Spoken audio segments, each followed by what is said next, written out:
প্রধান নির্বাচন কমিশনার, দুর্নীতি দমন কমিশন, মন্ত্রিপরিষদ সচিব, মুখ্য সচিব, সকল সচিব, পুলিশ মহাপরিদর্শক, বিভাগীয় commissioner, range DIG, metropolitan police commissioner, এদের সকলকেই চিফ জাস্টিসের সঙ্গে একই কাতারে রাখা হয়েছে সিকিউরিটির ক্ষেত্রে। একটি বিশিষ্ট ব্যক্তিবর্গকে বিশেষ নিরাপত্তা বিষয়ক প্ররক্ষা নির্দেশিকা 2025 জারি করা হয়। এই বিশিষ্ট ব্যক্তিদের নিয়ে যে নিরাপত্তা প্ররক্ষা নির্দেশিকা জারি করা হয়েছে, এখানে বাংলাদেশের প্রধান বিচারপতিকে রেঞ্জ ডিআইজি, পুলিশের মহাপরিদর্শক সহ বাকিগুলোর সঙ্গে একই রকমভাবে তুলনা করা হয়েছে। বাংলাদেশের হাইকোর্টের যে জজ আছেন, হাইকোর্টের বিচারকদেরকে তারও পরে নিচে নামিয়ে সরকারের সিনিয়র সচিবদের সঙ্গে রাখা হয়েছে। এবং আরও ইন্টারেস্টিং বিষয় হলো, আপিল বিভাগের বিচারপতিকেও পুলিশের মহাপরিদর্শকের সঙ্গে সমমানে প্লেস করা হয়েছে।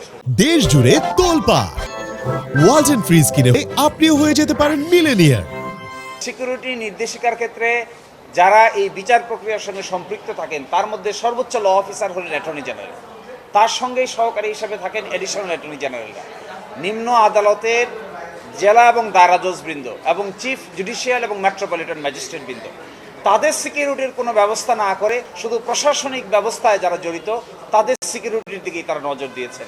এই জন্য কোর্ট বলেছেন যে ইন দ্য মিন টাইম এটাকে তো স্টে করেছেন, কিন্তু এই সময়ের মধ্যে শুধু উল্লেখিত লোকদেরই সিকিউরিটি নয়, বিজ্ঞ attorney general, additional attorney general এবং জেলা ও দায়রা জজ এবং চিফ মেট্রোপলিটন এবং জুডিশিয়াল ম্যাজিস্ট্রেটদেরও নিরাপত্তা যেন একই হারে মেনটেন করা হয়। চিফ জাস্টিসের সঙ্গে সিকিউরিটি অ্যাড করা হয়েছে প্রধান নির্বাচন কমিশনার, দুর্নীতি দমন কমিশন, মন্ত্রিপরিষদ সচিব, মুখ্য সচিব, সকল সচিব, পুলিশ মহাপরিদর্শক, বিভাগীয় commissioner, range DIG, metropolitan police commissioner, এদের সকলকেই চিফ জাস্টিসের সঙ্গে একই কাতারে রাখা হয়েছে সিকিউরিটির ক্ষেত্রে।